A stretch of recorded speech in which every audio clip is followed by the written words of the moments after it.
We opened with an image from the excavations at Pompeii in southern Italy. Pompeii is down near Naples, along the Neapolitan coast, and that particular region of Italy is one of the oldest settled regions in Italy. And South Italy was settled by Greeks. In fact, South Italy and the island of Sicily were known as Greater Greece in ancient times. They were not known as Italy. They were known as Greater Greece, Magna Graecia. Southern Italy and Sicily, to the ancient Greeks, was what the Wild West frontier of the United States was in the 19th century. It was a chance to, in a wide open way, take the experience and planning of the old Greece and select out the best and project a new Greece that would be fantastic. In Plato's dialogues, his great dialogue, The Republic, is a theoretical state based on the mental assessment of experience in Athens, whereas his last great dialogue, as large as The Republic, called The Laws, is an actual program, an engineering spec sheet to set up an actual city in Sicily, in Magna Graecia, the city of Syracuse. Almost all acquaintance with classical philosophy locates the greatness of the political understanding of classical Greece with Plato's Republic. Almost no one reads Plato's Laws. The difference between the imaginary state of Plato in Athens, exemplified in the Republic, and the powerful actual state as set up in Sicily by Syracuse, became the breaking point of Athenian power. Because in the Peloponnesian War, eventually, what broke the power of Athens was its determination to lay siege to the city of Syracuse.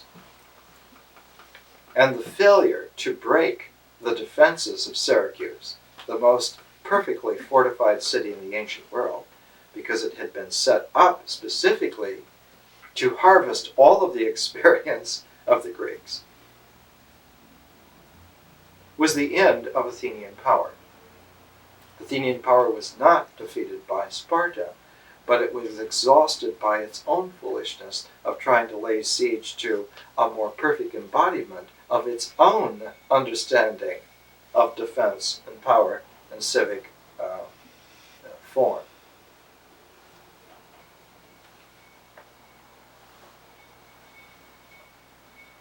Pompeii, in southern Italy, was very close to the site of the Cumaean Sibyl, the Sibyl of Cumae.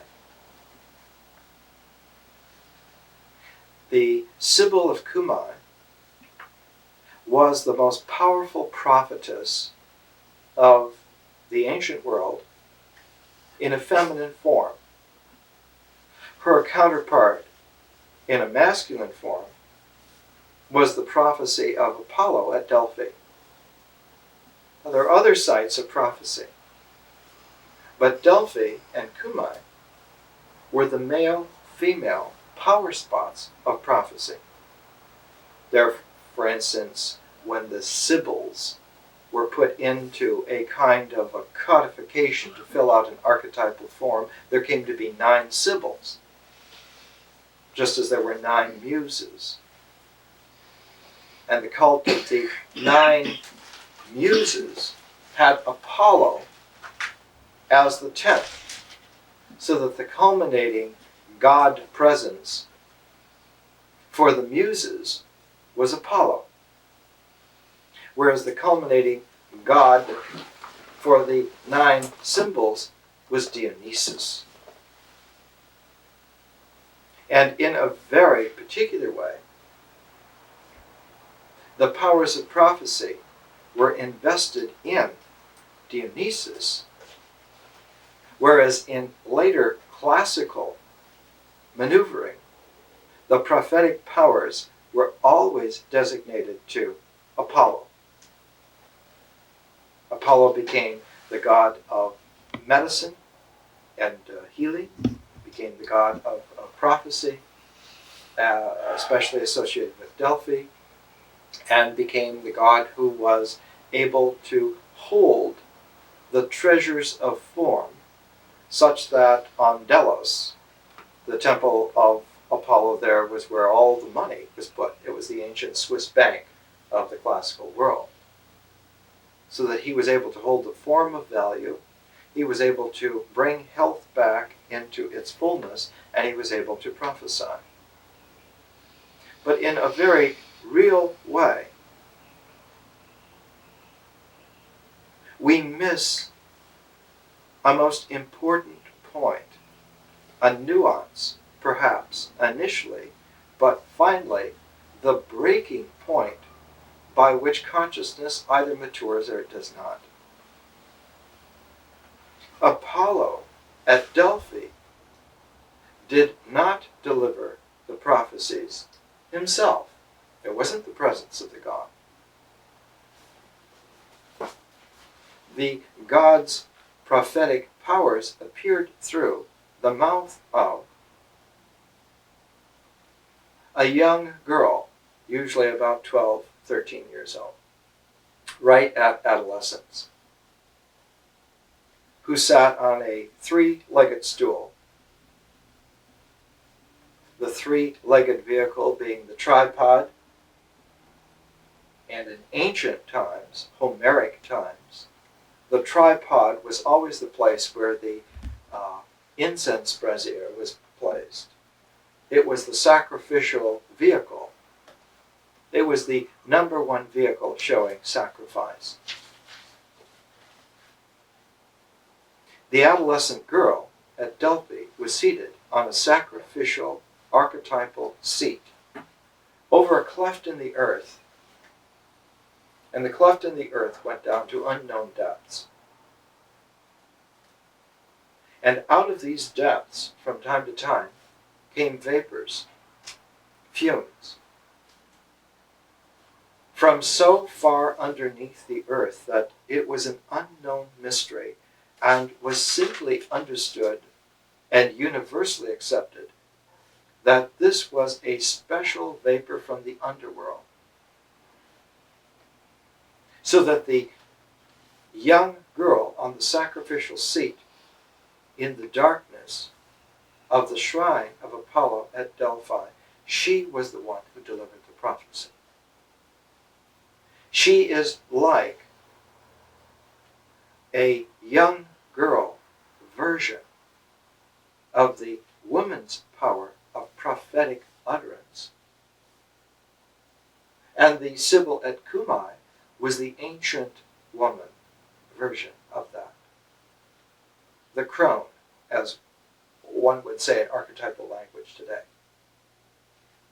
So that the Sibyl of Cumae was the final maturation of the ability to utter prophecy. Pompeii was located very close to where the Sibyl of Cumae was, and in fact the whole establishment of the Roman state, the Roman experience, Roman Italy, which received its final form of understanding in Virgil's Aeneid. Aeneas in the Aeneid goes to the Sibyl of Cumae and there experiences the prophecy that will deliver him home, will deliver him to the site where Rome will be founded. Just as the visit to the underworld in Homer's Odyssey, where Homer is interviewed by a figure. He interviews many figures, but the one that helps him to his homecoming, coming back home, back to his kingdom, founding again the place where the structure, the large structure of the kingdom can be put back, the return of the king home to restore the kingdom in its pristine rightness, is a figure named Tiresias. And we'll come to Tiresias again, because Tiresias is a major figure in Euripides' Bacchae. And we're talking about Euripides' Bacchae. And we're saying that Euripides' Bacchae is linked with Pompeii. This is an illustration from a recent book, Robert Bly, Stephen Brigetti, Angels of Pompeii. The walls and frescoes of Pompeii were preserved because Vesuvius buried it in 70 AD. As a matter of fact, in one of those great synchronistic happenings and episodes that characterize true history, Pompeii was destroyed the same year that Jerusalem was destroyed. The breaking of Jerusalem, the breaking of Jewish strength in the ancient world, was concomitantly mirrored in Pompeii, which was the great city of the time, near the founding of the prophetic vision from the Sibyl of Cumae of the founding of Rome. And with one hand, Rome was breaking the power of Judaism in the form of the city of Jerusalem, and on the other hand, almost unknowing to anyone at the time, the very foundations of Roman power were broken at the same time.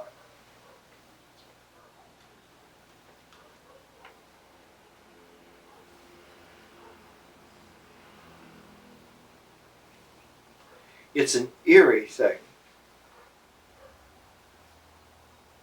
But the prelude to this whole massacre, this self-massacre of political form and political power, was foreshadowed in the last great Greek historian, Polybius. And Polybius wrote a history of the founding of Rome's greatness and its culmination in a superior religious general figure named Scipio Africanus. Polybius was the friend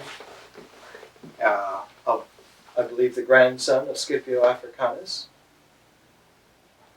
and was with him at the close of the great wars against Carthage. He, in his histories, pointed out a potential danger that in response to the whole generation of Romans who were terrorized by the military genius and power of Hannibal sent from Carthage, and who paraded for 17 years up and down the Italian peninsula, beating every Roman army sent against him in the field. And his Hannibal strategy was not to besiege the city of Rome directly, but to simply sap all of the power of Rome by decimating any army sent against him and by laying waste to the countryside, bleeding Rome dry. Because he had understood the Greek experience, the Athenian experience of exhausting itself by laying siege to an impregnable city, Syracuse. Hannibal, understanding this, did not lay siege to Rome directly, but bled Rome dry, almost completely dry. Through terrorizing intimidation, he terrorized an entire generation of Romans. He was the boogeyman, because he threatened them that when they surrendered, he would massacre the entire population. He would eliminate them. So that when the Romans, as Polybius tells in his story, when the Romans finally got a general who had enough religious vision to encourage the heart of the Roman people to raise a sufficient legion power to not only defeat Hannibal, but to go and lay siege to Carthage. And Scipio Africanus, being a greater general than anyone in the world at that time, as great as Alexander the Great, as great as Julius Caesar ever was, as great as Napoleon ever was, Scipio Africanus was one of the world's greatest generals. He was also a religious leader. When the Romans defeated Carthage, the Roman people, in such anger, according to Polybius, that they demanded that Carthage be effaced from the world forever. And Scipio Africanus objected to this and stood alone before the Roman Senate and tore up the orders to do this and threw them down and retired. But the Roman people, not understanding the sagacity of equanimity at a point of power, that you must not take the action of revenge when the power to take it has been reached. For if you take revenge with power at that point, you are co-opted into the violence that engendered the need for revenge in the first place. So that the Romans not only defeated Hannibal, not only defeated and laid siege successfully to Carthage, but they tore down every building in Carthage, which was as large a city as Rome, as old a city as Rome. They tore down every building. They crowbarred the foundation stones out of the earth. They poured salt on the earth so nothing would ever grow there. And if you go to the site of Carthage in 1994, you will find a salt wasteland still. Polybius warned, and the reason for writing his history was to show that the dominating power in history, in the flow of power that we know as history, the dominating power is what he characterized using the Greek, tyche, T-Y-C-H-E, tyche. The translation into Latin is fortune. And fortune is a woman. Fortuna. Dame Fortuna becomes, in English, Lady Luck. And that you cannot go against a universe where Lady Luck holds the key to every process. You cannot win against Lady Luck. The bane of Dostoevsky as the archetypal gambler was that when you try to beat luck by relentless pursuit, you will lose. No lucky streak can last so long as to win everything. And it is this pride, it is this hubris, it is this disease that infects the ego of man. And it is the point of the tragedy, the Greek tragedy of the Bacchae, that until a man understands this aspect of the universe, he is destined forever to be torn apart by his relentless pursuit of winning it all on his own.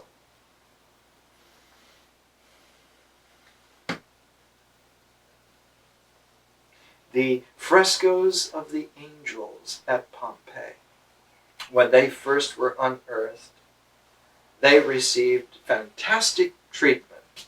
In this great scholarly book, this is the original edition, Pompeii, Its History, Buildings and Antiquities by Thomas H. Dyer of the University of St. Andrews, 1868, second edition, London, the wonderful edition where all of the woodcuts and illustrations and engravings and this beautiful volume, enormous, filling the hand, gracing the library, and on the cover one finds the dancing woman of the Bacchic mysteries.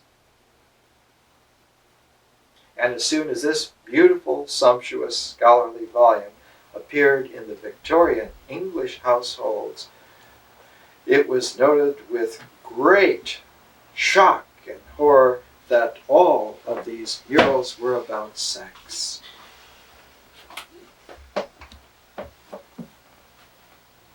And Pompeii became synonymous with sin, and obviously by Victorian insight, they had been buried like Sodom and Gomorrah because they screwed.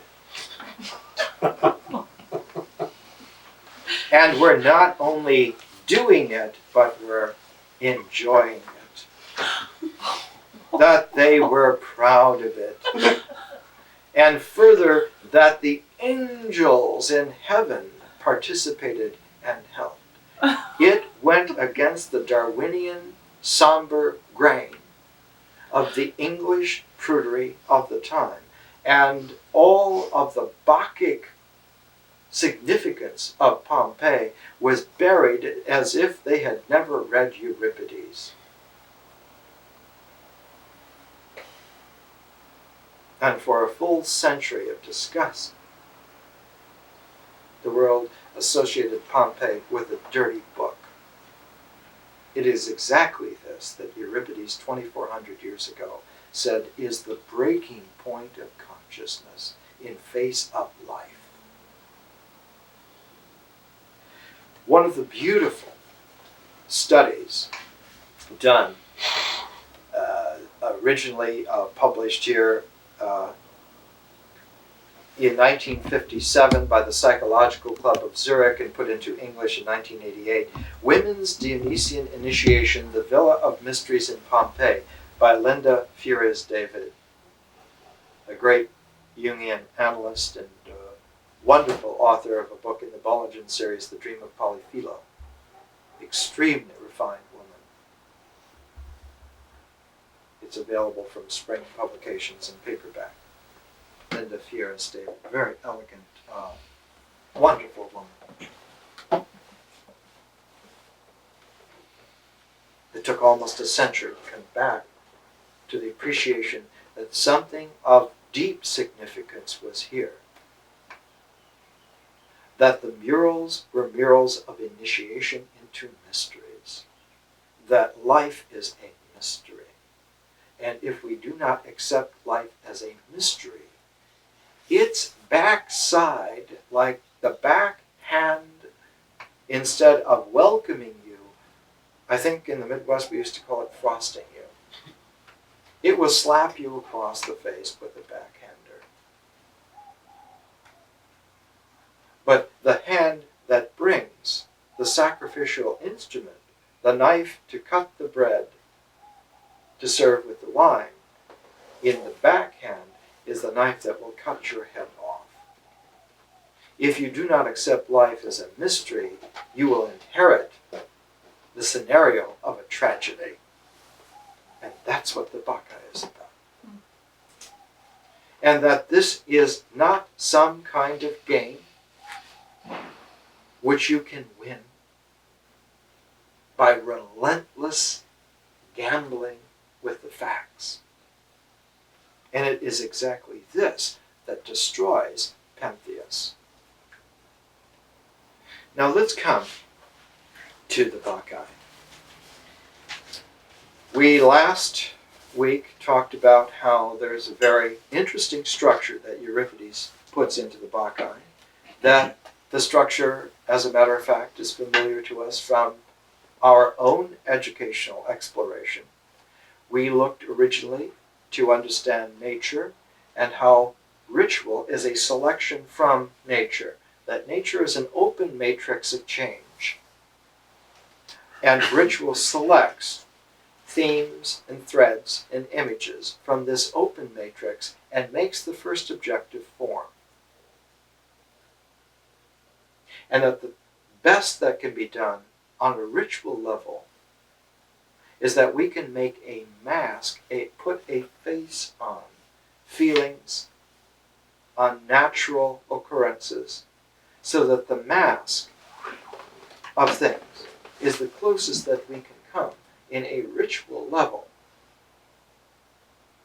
The first quality of existence is like a net that is capable of sifting objectivity out of nature, but not refined enough to sift persons. It's a grid which, when passed through nature, will bring form refinable enough to make a mask, but it is not a fine enough grid to make form fine enough to show a person. It's like the Hubble telescope before it was repaired. It could take photographs, but it could not take photographs clear enough to show the structure. And so one gets a blurred kind of a quality, and in a way, a mask is a provisional face. And all masks deal with potential transformation. One of the most intelligent studies done recently, 1986, University of California Press, Masks, Transformation, and Paradox. Masks deal with paradox. Paradox in that one, for the first time, realizes that there are features here that make up something that we need to know, but not refined enough to make up someone whom we can talk with. And so the mask deals with paradox, and it deals with transformation. What is the transformation? The rough mask must be transformed to the refined person. We must learn, simply put, to take our mask off. But taking a mask off is a very precarious, perilous procedure. Because the first objective level, being the mask, and as we will see in our education, the second objective level, when the mask is taken off, there is no face there. Because the face of the person occurs on the third objective level.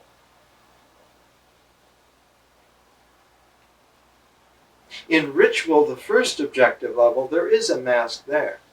But in symbols, on the second objective level, there's an interface that has no presence in this world whatsoever. It's the face of the soul, which you cannot see. It's the face of God, whom no man has seen. And it is only through a further transformation out of the non-visible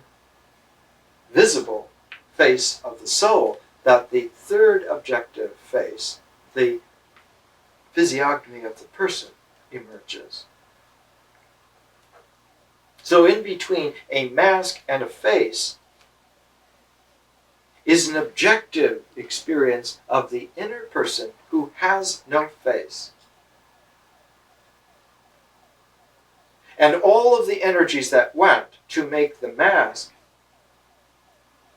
have to be let go exactly in order to withstand the shock that one finds that when the mask is first removed, there's no face there. And one has to be able to stay in that mystery long enough until the face of the person matures enough to come into being. And the only way to do that is to respect the mystery of life and patiently, through acceptance, wait it out until the maturation of the person happens.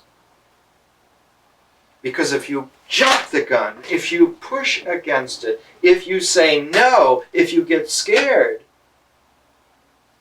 then the tragedy of the Bacchae happens.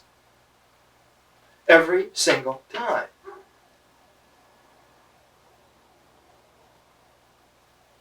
This is a very, very powerful work. And I pair it with the Mindfulness Sutra of the Buddha. not lightly. At first, there are those Asians, especially Buddhists, who will say, oh, well, the greatest sutra of the Buddha paired with some kind of play, old play of some Greeks. It's kind of misproportioned, isn't it? It's like 99 to 1. I was trying to convey to you there's only 6 years between the life of Euripides and the life of the Buddha. And I understand the Buddha very well.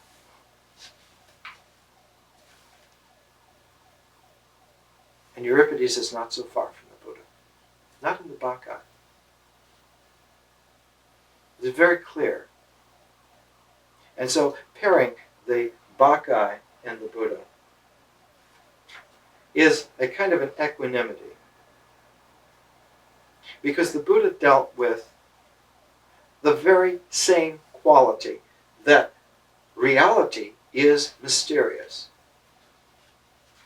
And that questions about what's going to happen later are irrelevant in face of the fact you can't even get to the place to where that becomes an issue until you face the complete disappearance of the ego. And one of the really treacherous things of a deep samadhi is the better you get at that, the less of you there is to get it. And there comes a point where you get more of it than you are able to sustain, and you have to let go. And at that point, the ego experiences Aldous Huxley in his generous humanity called a little death. And if you've ever faced it, to call it a little death is exceedingly polite and bad language even.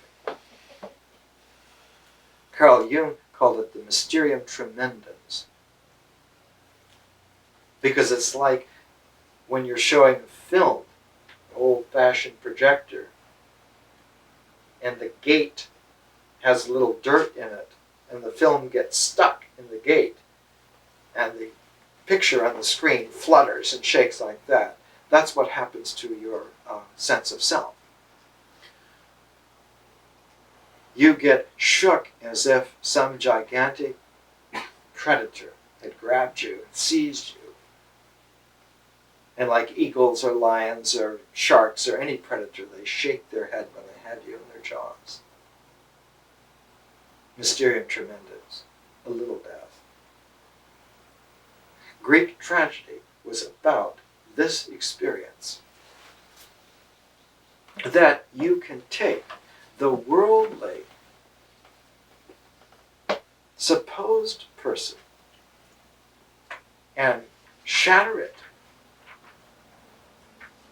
And you can not only live through that experience, but you come to understand that you did not break at all. That the psychophysical body can fill up with horror, can fill up with revulsion, and it fills completely. Every single chakra experiences the flood that kills. And when it gets to the Saharastra chakra, right here at the pit of the head, and the hairs stand up on end in fright, it stops right there. But you don't. And you float free. Just like that bird carrying the symbol of eternity in the ancient Egyptian Hermetic text, floating over the coffin of the deceased. Carrying the symbol of eternity, home free. Greek tragedy was a civic tool, indispensable for a conscious population to experience a new form of government called democracy. And the whole point of the Bhakti is that kings finally are incapable of fostering this transformation. Only the retired old king, Cadmus, the grandfather of Pentheus. Notice the grandfathering. Just like in the Tao 5-phase energy cycle, there's that grandfather phasing. The next phase, the causal phase, is not apparent. In universal processes, there is no causality, apparently, because there's no middle stage. It doesn't register. It is there in form, but it is not there in registry. Its registry is in a non-way. Its registry is in a pause. It is the pause that is indispensable to link the two hands together. The pause between these two hands is the space between them, and I can bring them very close. And the space becomes very powerful. To do that misses the exact structure that the sound does not come from the hands, the sound comes from the air, from the space in between them being released. One has to be much more intelligent than the ego. Apuleius, a great mystical, magical writer of the 1st century A.D., characterized himself before he had the understanding of the initiation of Isis, who is the life form of Tai Chi, of Dame Fortuna, of Lady Luck. She brings the energy of life. Before he was transformed by initiation into Isis, he characterized himself as an ass. Ass. A donkey, a burro, a beast of burden. Only good for carrying the burdens of the world. And that the uninitiated person, male or female incidentally, is just a beast who carries their burden of ignorance in this world.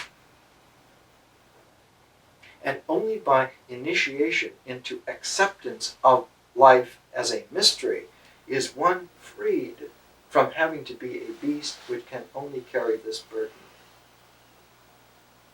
And one is then in a place, in an objective place, where your real face can come out, can grow, mature into refinement.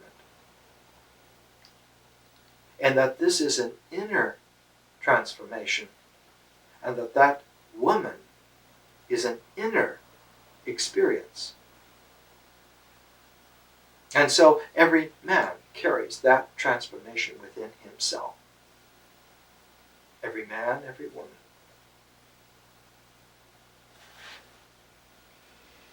That individuality, as expressed by your face uniquely, does not happen unless we accept the mystery in its objectiveness. And the Bacchae is all about the refusal to do this by one of the men, King Pentheus. There are many other men in here who make that transformation, especially Tiresias and Cadmus.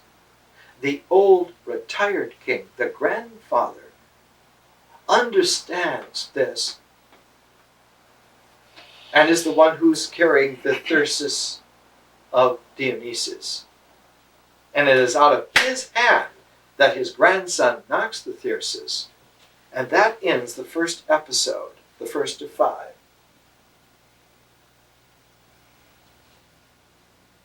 And just like in the study in nature, in the I Ching, the 5-phase energy cycle, the first phase is the zero-based Tao. And the second phase is the one-based, the unity-based Te. And in the Bacchae, as soon as the grandson knocks the thyrsus out of the hands of the grandfather, not only speaking blasphemy, but doing it, the power of the tragedy is now in place. And by the second episode, by the Te, It is in force so much that nothing can stop it except a realization. And the third episode, the very center of the play, the very center of the tragedy, the third episode, has a chance, one last chance, for a realization to close off this inevitable tidal wave that is coming. And the third episode is double long. And it has a little bit of a hiatus in it. It's one of the few hiatus episodes in all of Greek tragedy. It's one of the few double episodes, doubling episodes. It's almost like, it's like the odd radiation that the great physicist genius Stephen Hawking found mathematically that comes out of black holes. That black holes suck in all energy, all light, all gravity, everything. And that theoretically nothing should be able to come out of black holes, and nothing comes out of them, but nearby the event horizon surface of black holes, pairs of ion particles, ionized particles, occur always in pairs. Hawking radiation, it's called. And is absolutely the tab that will unravel all of the ignorance of 20th century physics. The fact that there is a paired particle radiation at the event horizon of black holes is a key to understanding their transformational quality, that they are not dead-end black periods, but that they are process ellipses of another energy dimension, a continuum that comes into play and releases paired particles by the jillions. And some of them acquire enough speed by co-opting the gravity coming in by black holes that they slingshot out and become a very interesting quality of light. Well, actually, electromagnetic energy, known as Hawking radiation. And that is not only picked up in the genius mathematics of Stephen Hawking, but it actually can be picked up in the universe. In just this way, Euripides' Bacchae has at the very center of it, in the ellipsis of the third episode, the third of 5 episodes, it has a little bit of Stephen Hawking radiation, little Hawking radiation. Because Tiresias and Cadmus, Tiresias the blind prophet of Thebes, who at one time had been a woman, and so was the only human being that ever had been a man and a woman at the same time. And because he had been a man and a woman, both, the gods were curious because they did not know the answer which Tiresias would know of the most vexing question to Zeus and Hera. Who received more pleasure from sex, man or woman? And Tiresias, when he said, a woman experiences 9 times as much pleasure from sex as a man, in her rage, Hera blinded him, took away his eyesight from this world, and Zeus at the very same time rewarded him with the inner sight of complete perfect prophecy. There's an alternative myth about Tiresias' blindness, that he is the only man who saw Athena naked. He saw her bathing naked, and when he saw her nude, the sight of nude Athena blinded him permanently, but gifted him at the very same instant with the prophecy of perfect wisdom. It is Tiresias, this figure in the Bacchae, and the grandfather, Cadmus, the old king. They are the pair that is the Hawking radiation around the black hole that Pentheus is falling into. And the whole tragedy of the Bacchae is that there is not any power in this universe that could stop that. That once that tragic energy receives the cocked trigger, and the trigger is pulled, as it is in the third episode, it is as inevitable as a tsunami hitting a little grass-hot village. That entire psychophysical structure that has pulled that trigger will be smashed. And the second half of the Bhakti is about the relentless, inevitable, crushing, tragic dismemberment of the consciousness, the outlook of Pentheus. The god of this, the mask of this, the mythological mask of this is Dionysus, a man. He is the pair with Demeter. And as Demeter is the goddess of the mystery of grain, the source of bread, Dionysus is the god of the mystery of wine, the grape, which is the essence of the other. Grapes and grain, the two qualities in the vegetative world, the vegetation horizon of nature, which allow for fermentation. Let's stop there. Paired with the Bhakti is the Mindfulness Sutra, the Satipatthana Sutra of the Buddha. So we've talked a little bit about the Bhakti. Let's come back and let's look at an old monk who is writing about the practice of the Satipatthana Sutra. Let's keep in mind again that there are two motions that go together. And when the two motions go together, you have life. The two motions are breathing in, and you have to not forget that you also have to breathe out. Okay? Those two motions. The breathing in is the arising, and the breathing back out is the application.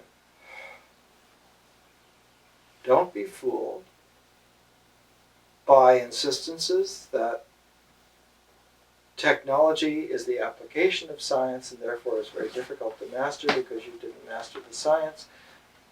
Science and technology go together just like a breathing in and breathing out. They go together.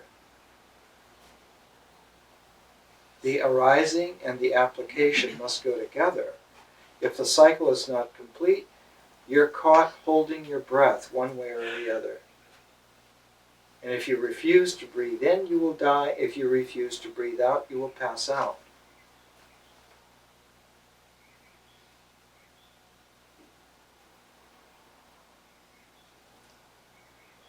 Here's the old monk. They call them Taras. The old Tara, the venerable Tara,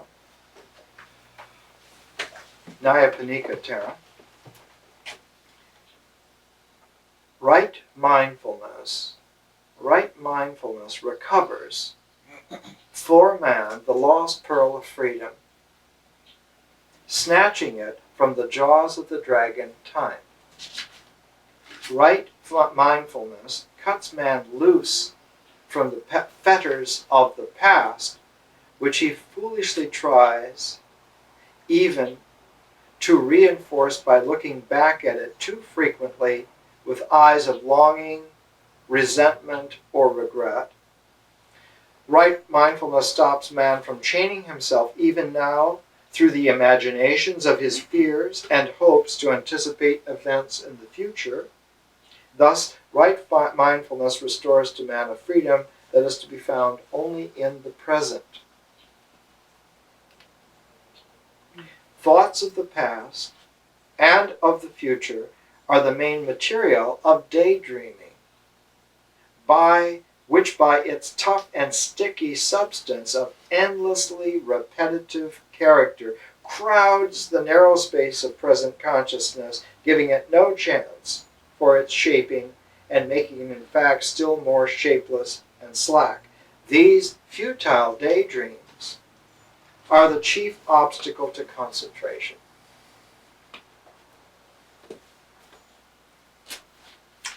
So that another commentary by another Tara about the effectiveness, the application of wisdom is the anapanasati, the mindfulness of breathing practice. And the main thing about breathing is that you do it. You cannot live if you do not breathe. It's a fundamental, basic fact which, when taken into consideration, allows you to make a very small postage stamp size frame of reference.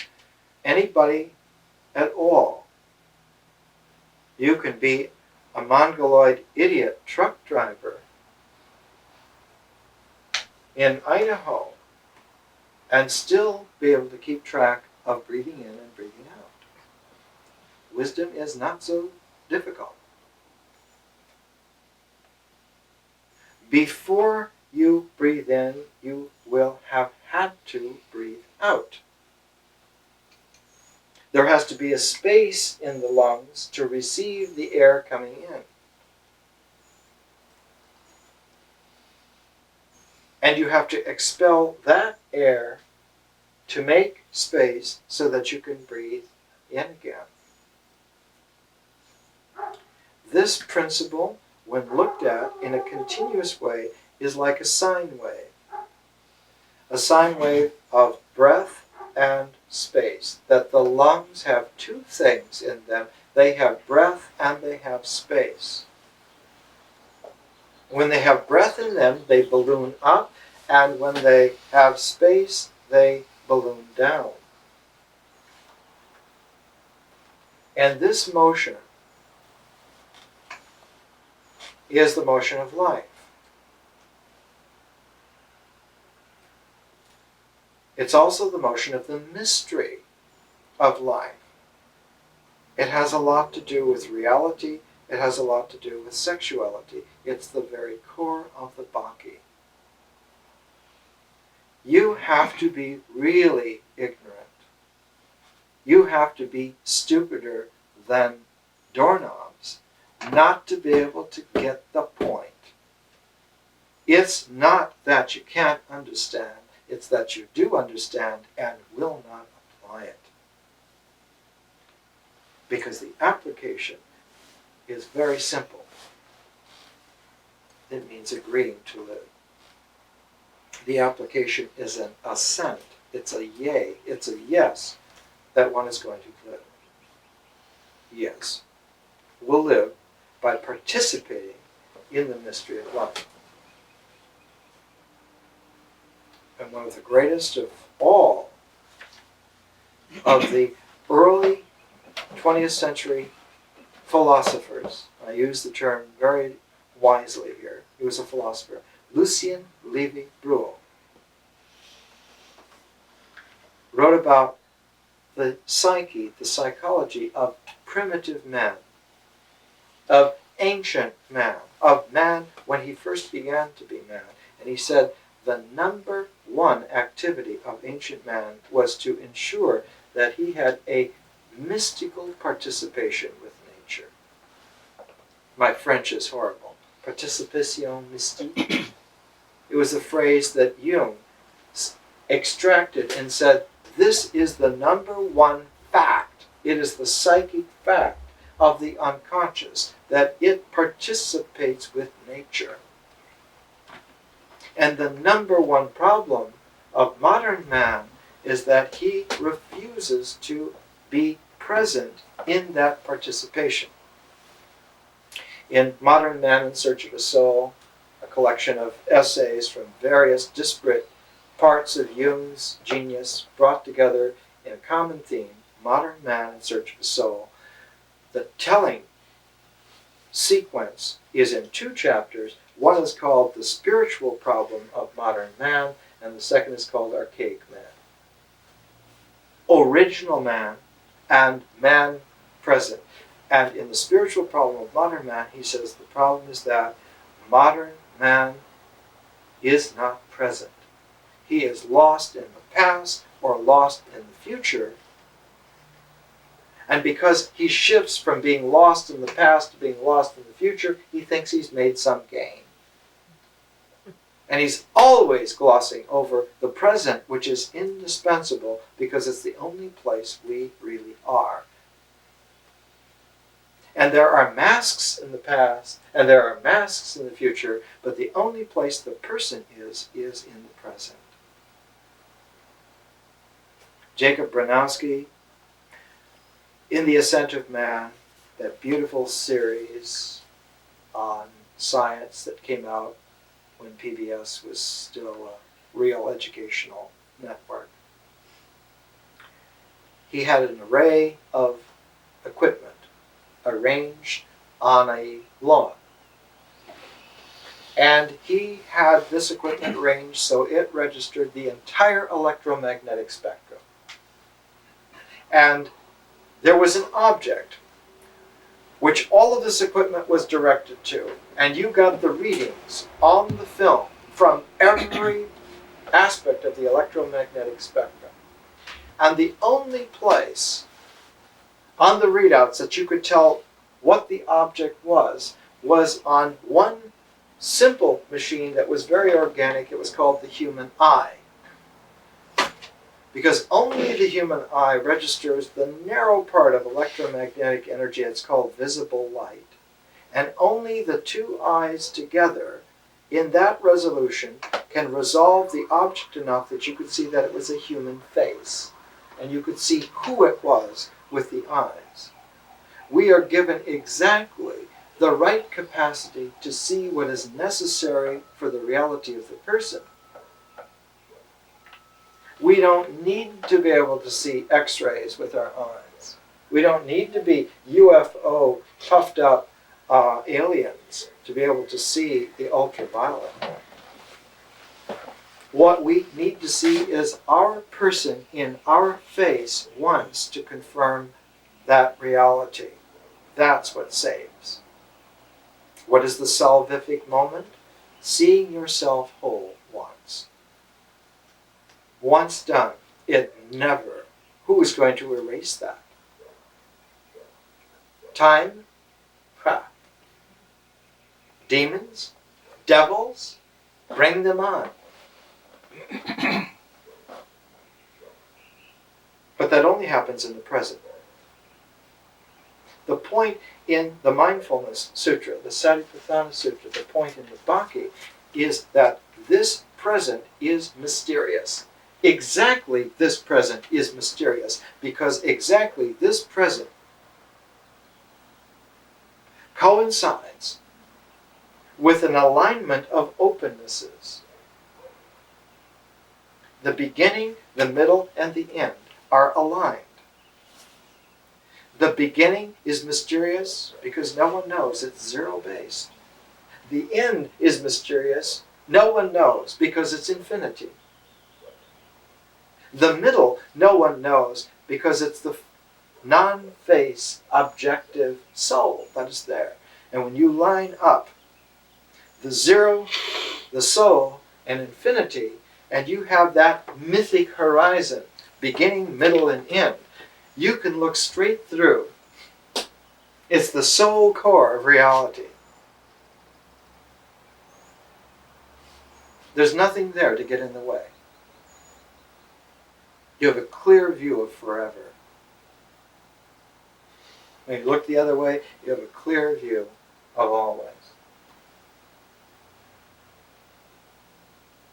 If you saw something there, if you saw some venerable, white, bearded figure on a puffy cloud, you would be in trouble.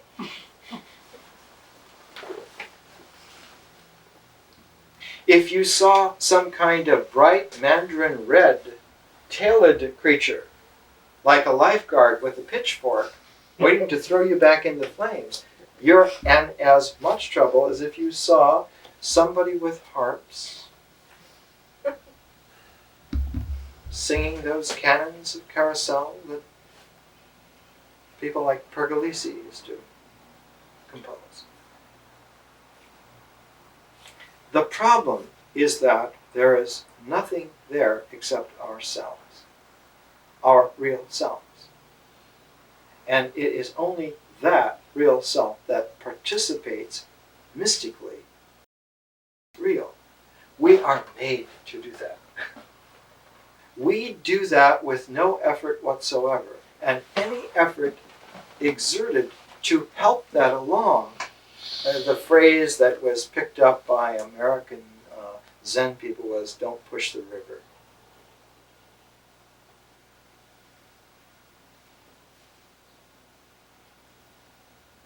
If you lay in a mountain stream and let it just wash over you, it's a very curious feeling.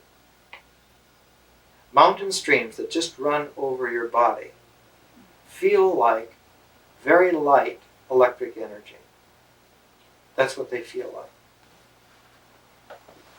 If you pass a light electrical current, just a light electrical current, it has the same quality. It has a rippling effect that's very close to what psychology calls white sound. I had a friend of mine who was a ace jet pilot in Vietnam. He used to get his kicks by banking his jet, trying to do it at Mach 2 and keeping the laugh. He once said, forgive my vulgarity, but we're talking about the Baki in reality. He once said that the strongest hard-on for a jet pilot comes when you're going straight up on your way to war. He crashed a jet. I think it was Ben Hua, and they left him for dead. He was mangled and totaled the jet. And it was only some passing nurse that found that there was a slight pulse, erratic slight pulse that they had missed. They took him out of the body bag, and she tended him. Being a Christian Scientist, she just took it on herself just to stay with him. And it took him 3 years to come back.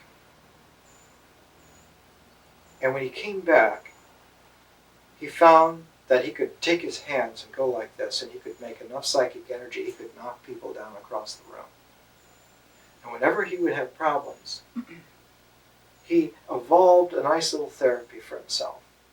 He would take a little boat, in fact it was a kayak, and he would row himself out of sight of land on the Pacific Ocean, out off Santa Monica, and he would just ride the waves all day until he was back. And then he was good for the next couple of years. And the only times that he would get into these kinds of problems was when he would flash back and start to remember how he was then, or start to fear that he might be that way then, next, in the future.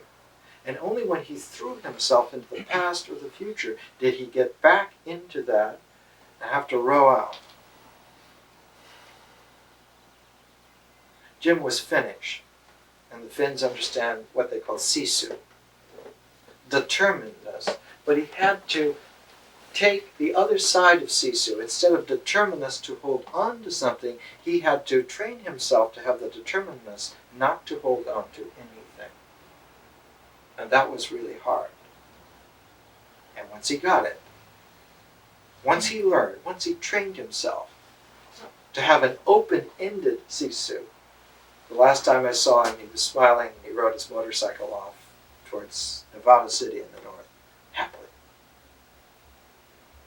It's this kind of quality that the openness of creation and the openness of the apocalypse and the openness of self-realization, when they're aligned, they leave no evidence whatsoever that there was any problem at all. So as Aldous Huxley's psychiatrist Hubert Benoit said, the main thing of returning back to health is not to muck it up by remembering that you were sick. And the deepest samadhis leave no trace of the quester whatsoever. It never even occurs to you that there was anybody who was seeking. And you get surprised when you find the evidence that you once were really desperate. And you wonder who that was. You'd like to help them out. This quality in the Bhakti is brought out in such a way that I have to use a very strong language that is condensed here. And so it's on the first page of 3 pages of notes for Ritual 6, the Bhakti. Let me just give you this page. This is a condensed language, but it's applicable, tying in a bow everything that we have talked about today. Experience is more imminent than thought. Experience is more imminent than thought. Thought is a distillation of experience. It's an alchemical term. Thought is a distillation of experience, an essence. So the symbolic is an essence of experience achieved by distillation. Experience itself being more imminent, being more here than thought. Experience is a perfuming of doing, which is ritual. The doing of a ritual is perfumed by experience. Experience is like the perfume that pervades the doing of something. So that in ancient antiquity, before it was ruined by doctrines, the experience of Christian mystics was that they would experience the sweet smell of the Holy Ghost. When you read the Paradise Garden of the Coptic saints from the 1st and 2nd centuries AD, long before there were councils that mucked it up, the experience of men and women by the tens of thousands was that they would get to the point, and they could talk about it, where they experienced the grace of the Holy Spirit perfuming their existence. This is a quality in Greek which is called, and the pronunciation we checked with Odell Scott Jones today, Euphrosune. Euphrosune. Not the Sophrosune of Plato's Sophist, which is the calmness of wisdom, but the Euphrosune, which is the calmness of grace. One can only experience the perfuming of grace if one has given oneself to the Bhaktic mysteries. The after feeling of contentment, sexual experience, is this Euphrosine. It is the application of the arousal. And without those two together, life does not happen. The mystery of life does not occur. What occurs, one will ask, what occurs if that doesn't occur? If life doesn't occur, what occurs? Only masked skits parading as life.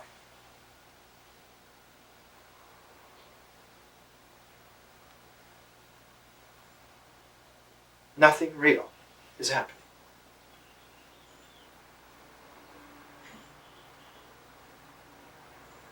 So that experience is the mythic horizon of transformation.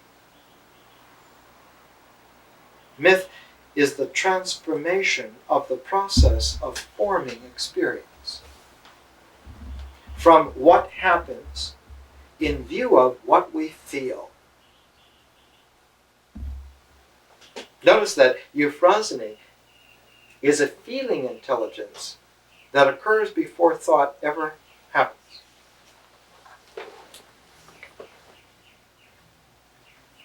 A feeling intelligence. Feeling has intelligence. The forms of Euphrosine are explored, for instance, in the wide domain of modern music, music sensae palestrina. The intelligence of a composition by Mozart or by Hovhannes is not in the thought structure of what it's about, but in the feeling, experience of what occurs. When you experience Beethoven's sonata, the Appassionata sonata, you do not experience it as a thought form. You experience it as a feeling process that runs itself along this same horizon that in myth runs, from the openness of creation through the openness of self to the openness of eternity. Which is why the very nature of a musical sound is divine. Which is why the imagination projects that angels play harps in heaven. It's a residual leftover image from the true metaphor of the mythic experience of it.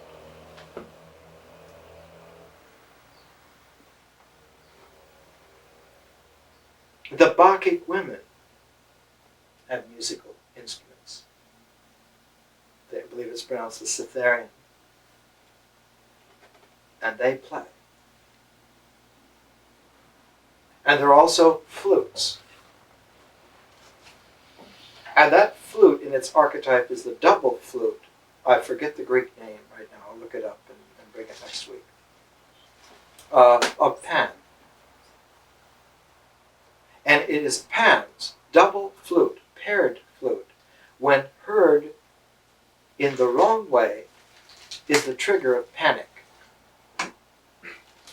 Panic comes from Pan. If you hear Pan's flute, paired flute, in the wrong way, you freak out.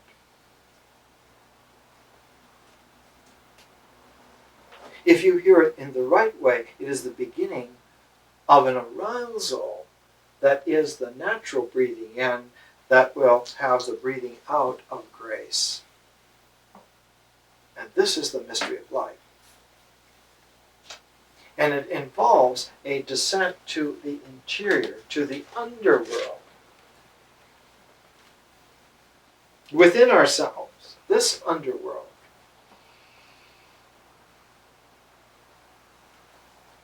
And whatever is carried from this world into this underworld is going to be a veil. And the worst obstacles are not things that we try to carry in, because I can't get this book in there. The worst thing is false hope. And in a very peculiar way, in the High Dharma, all hope is false. All hope is false. And so,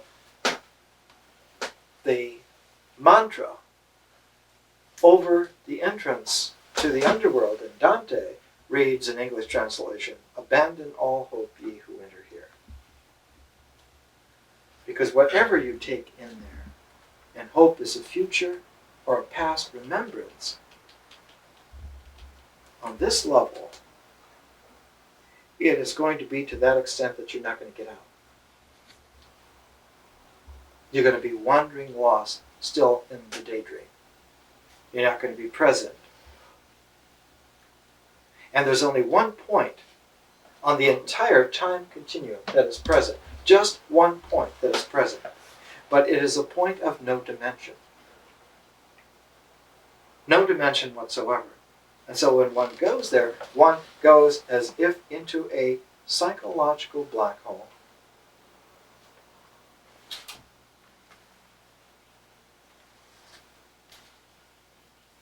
And to lighten it up, if you disappear into that psychological black hole and scream out, "Holy shit," you're not going to come out.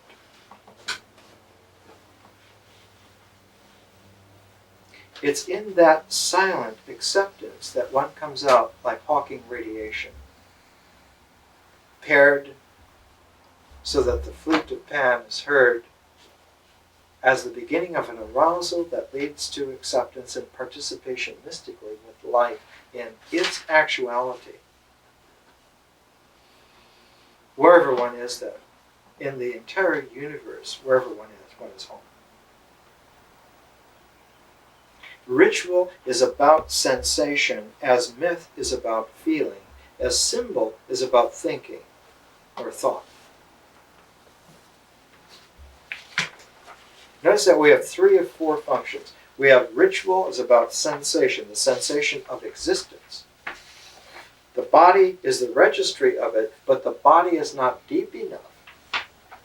Existence, one has to go to that level.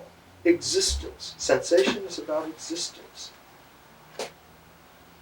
Not in a clumsy Cartesian way. Existence is not just a thing that then one feels. Notice that this is all I think, therefore I am. This is confusing. It's a confusion of types. Bertrand Russell would have graded Descartes F. You fail. You got the logic wrong. By this confusion of types, it shows that you're just undergraduate. Read assignment page 1 to infinity again. You bad Frenchman. You stupid oaf, you ox. I mean, Cyrano could read him out. Ritual is about sensation, myth is about feeling, symbols about thought. The 4th function is insight, and that's what vision is all about. It used to be what magic was about, but we're tempering it, not from shame of the world or the word, but vision is more accurate. In the English language, since Chaucer's day, vision is much more accurate.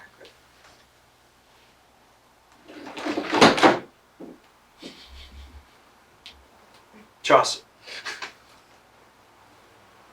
Notice that these 4 functions, sensation, feeling, thought, insight, those 4 functions, these classic 4 functions, in the classic version, they were temperaments. They were 4 temperaments in medieval times from antiquity, late antiquity. But they were brought into 4 functions cogently by a man named Schiller, a poet. And Schiller, writing about the 4 functions, was the base of a tradition of writing about them in the German language, culminated by Carl Jung, writing Psychological Types in 1921, published it in 1921. And Jung's Psychological Types is about the typology of getting straight that if these 4, this quaternary of functions, is kept in its structural differentiation, one can then very accurately begin the process of sifting a form of exact universal characterization over any event, including the confused person. The biggest knot in the universe is a human being who's confused. There are no knots bigger than that. That will do. Albrecht Dürer has a wonderful engraving called Melancholia 1, where there's an angel scrunched up because he sees all of the symbols and artifacts that have confused man. And he says, there's nothing more melancholy than a helpless angel. That's pathetic. Helpless demons, that's a joy. Ritual is about sensation, myth is about feeling, symbols about thinking, vision about insight. 4 functions. These 4 functions together are like a mandala. They're like a circle of 4 quarters. And this mandala bridges nature and person. That circle of 4 is like a diadem of achievement, on one shore of which is nature, and on the other shore of which is the person. And the whole purpose of the Buddha was to get you, by your own diligence, to your other shore. So when somebody says, that the Buddha is world negating, life negating, didn't care about persons at all, you didn't understand. You got to go back to the same class that Descartes sent to. You got to learn again. You got to listen to the sutras again. Try it again. Only this time, hear what is being said, not what you think is being said. It's an open invitation to the monks. Try it again. And the basic quality of the person is that they participate in the mystery of life fully.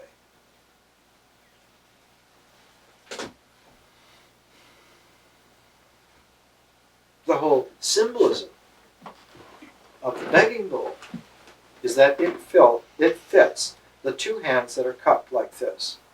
It's a form of prayer, and it receives the nourishment for life. That's the point.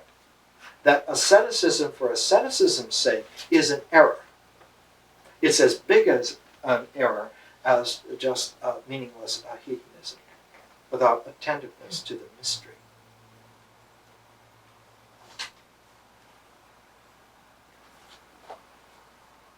I read you about the Buddha, where he recounts his own asceticism to the point to where he existed on 1 grain of rice. And he said, now, Sariputra, you may think that rice grains were bigger than they are now, but this is not the case. 1 grain of rice. And did I find enlightenment with that strict diet of 1 grain of rice? The answer is unequivocally no. That does not lead to freedom. If you need to corral yourself because you've been a hotshot ego, you're going to need some asceticism to calm down. But its purpose is to calm down, is to help select, is to help get sensation moving, is to help get existence honest enough so that real experience comes out of it. That's its only purpose. I mean, I'm talking to the monks. The only purpose of the discipline is so that experience becomes honest. Because only honest experience is aroused enough to internalize in such a way that it will finally focus at a point of no dimension. It is the daydreaming dishonesty of experience that blurs the focus, and you don't get a point of no dimensions. You get a little shape called me.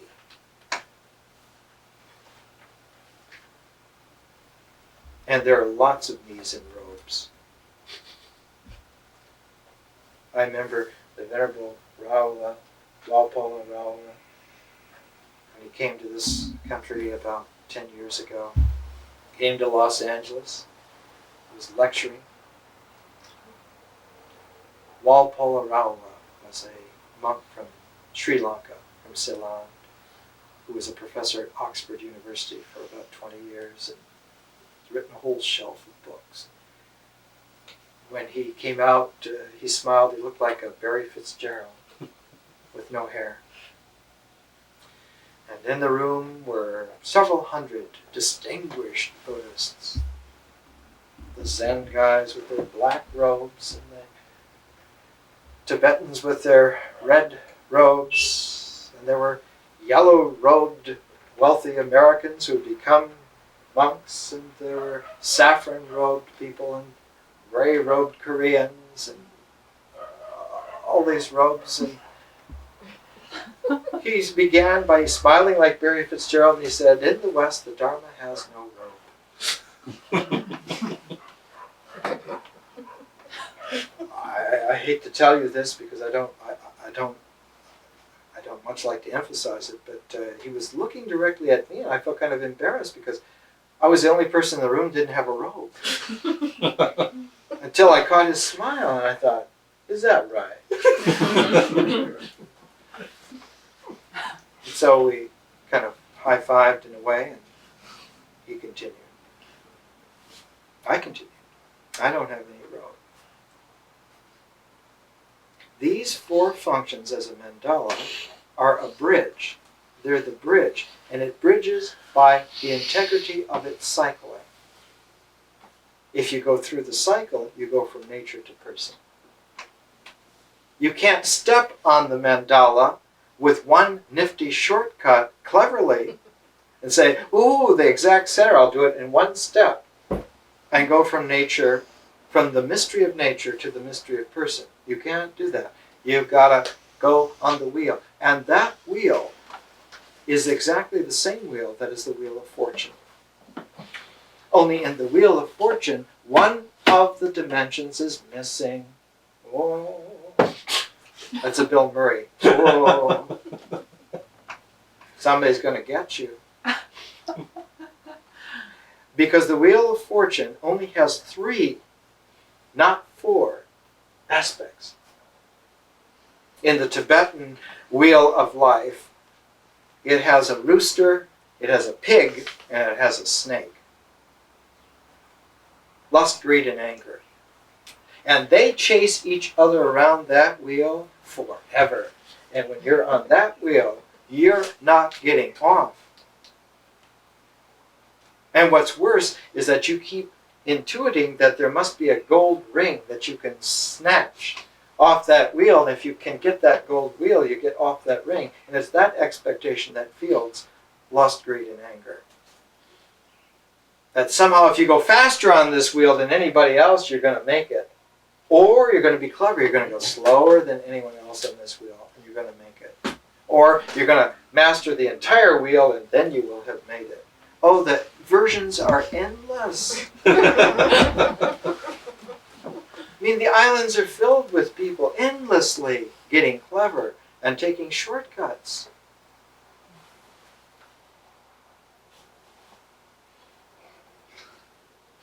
It has 4 cycles, and the 4th is only there because you have not been there. Vision happens, insight happens only when you have allowed the other 3 to come to a point of no dimension, to realization. Insight, prajna, is like hawking radiation. It's there unbidden. How did it get there? No one knows. It is a total mystery. You can read the mathematics, but it doesn't make sense. You can practice it and do it. It doesn't ever occur to you that you know, that you understand. It's just that that is what happens. That's the practical, upfront actuality. That when you stop your doing, in the not doing, this happened. So that Jung, when he made a nice little cube of the spirit of the place, of his house, Bollingen, on the shores outside of Zurich, of the lake, he wrote on the stone, called or not called, God is there. And on the other side of the stone, he put a kind of a Mayan block lightning bolt. Because that's how he got it. He got it several times in his life when he was just absolutely lightninged out of his intransigence. He was a neurotic son of a theological burdened family, and he couldn't believe that it was that simple. It had to be complex. So he got an MD degree and a PhD, and all of these degrees and all of this stuff. And as soon as he got to the point of being able to achieve it, he had his nervous breakdown. And he couldn't practice for 5 years. He sat home. He finally, he started doodling. And he collected everything in one book, a big red book. It's never been published because a lot of people make a lot of money running therapy. They would not like you to know that you're going to have to do this anyway, and you can't pay for it. and it's sort of bad for business. I'm talking to the therapist in charge. You. And it's not me, I'm just bringing the bill. You too will have to do this. There's no way to get to the other shore. You can't charge someone else enough to pay for what you need to do. The person is an expression of differential consciousness of the full integral of nature. That's why the person is cosmic. It's formed by the mandala of the four functions and the four transformational distillations, because the little lines that separate out the four functions into those four nice little wedges also exist as real as the wedges. They're not there, but they are just as real. So at the second page of the notes, which you will all receive, and those viewing the video 500 years from now will have to find a copy someplace archaeologically. The alignment is this. There is a zero base at the beginning, the Tao. There's nothing at the middle, realization. And there's infinity at the end.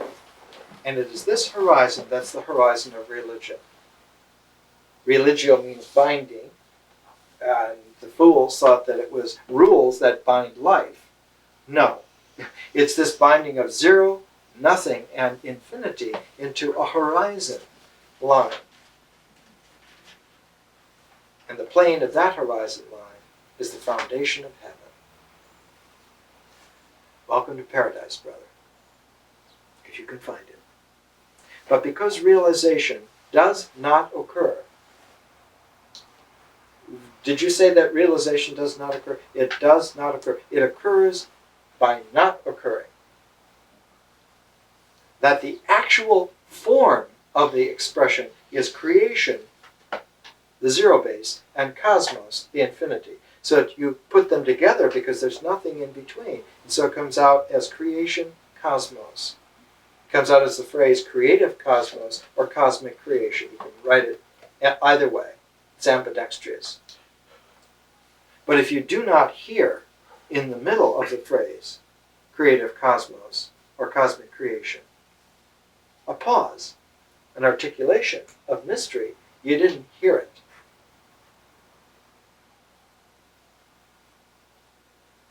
So that creation and cosmos, beginning and end, alpha and omega, where have we heard that? Yeah. Are a pair. Now,